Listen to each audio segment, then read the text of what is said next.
তার মানে কি মুক্তিযোদ্ধা সন্তান নাতিপুতিরা কেউ মেধাবী না? যত রাজাকারের বাচ্চারা নাতিপুতি হলো মেধাবী, তাই না?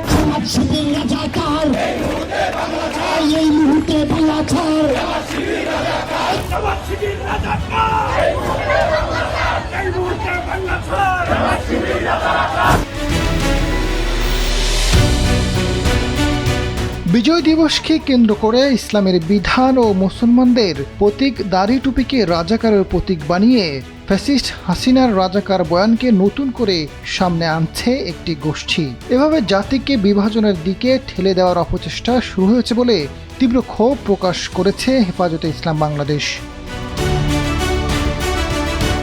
হেফাজতে ইসলাম বলছে, রাজাকার বয়ানেই ফ্যাসিস্ট হাসিনার পতনের অন্যতম কারণ, একথা ভুলে গেলে চলবে না। বুধবার এই বিবৃতি পাঠিয়েছে সংগঠনটির যুগ্ম মহাসচিব মাওলানা আজিজুল হক ইসলামাবাদী। আজিজুল হক বলেছেন, বিজয় দিবসের প্রাক্কালে দেশের বিভিন্ন স্থানে দাড়ি টুপিকে লক্ষ্য করে ঘৃণা উস্কে দেওয়া হচ্ছে। এ ধরনের তৎপরতা সমাজে বিভাজন সৃষ্টি করে দেশকে অস্থিতিশীল করার ষড়যন্ত্রের অংশ। পতিত ফ্যাসিস্ট হাসিনার শাসনামলে মুসলমানি পরিচয় ও নাম নিশানাকে ঘৃণার লক্ষ্যবস্তু বানিয়ে ইসলাম নির্মূলের রাজনীতি করা হয়েছিল। জুলাই বিপ্লবীরা শান্তি ও সহাবস্থানের পথ বেছে নেওয়ার সুযোগে হিন্দুত্ববাদী অপশক্তি ও বাম সেকুলার গোষ্ঠী আবারও উৎপাত শুরু করেছে। বিভাজন সৃষ্টির এই অপচেষ্টা প্রতিহত করা হবে বলে হুঁশিয়ারি দেন আজিজুল হক। হেফাজত নেতা জানান, কথিত রাজাকার বয়ান ধসে পড়ায় হাসিনার পতন ঘটেছিল। ভারতীয় বয়ানে মুক্তিযুদ্ধের চেতনা প্রত্যাখ্যান করেছে জুলাই নতুন বিপ্লবী প্রজন্ম। ৭১-এর মহান জনযুদ্ধ কারো একার সম্পত্তি নয়। যারা ৭১-কে আধিপত্যবাদী শক্তির হাতে তুলে দিয়েছিল, তারা ক্ষমতার স্বার্থে জাতির সঙ্গে বেইমানি করেছে।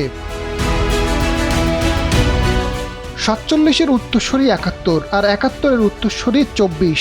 ৪৭, ৭১ ও ২৪ সবার আজাদির সিলসিলা।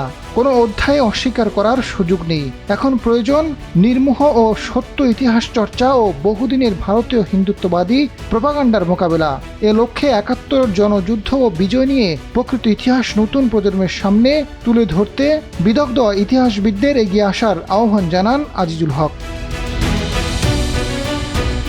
শহীদ বুদ্ধিজীবী দিবস উপলক্ষে ঢাকা বিশ্ববিদ্যালয়ে জগন্নাথ হলের রাস্তায় দাড়ি টুপি সম্বলিত রাজাকারের প্রতীক হিসেবে বেশ কিছু ছবি আঁকে। তবে হল প্রশাসন শিক্ষার্থীদের দাবির মুখে বিশ্ববিদ্যালয় কর্তৃপক্ষের নির্দেশে ছবিগুলো মুছে ফেলেছে। আজাদ ফারুক, সময়ের আলো।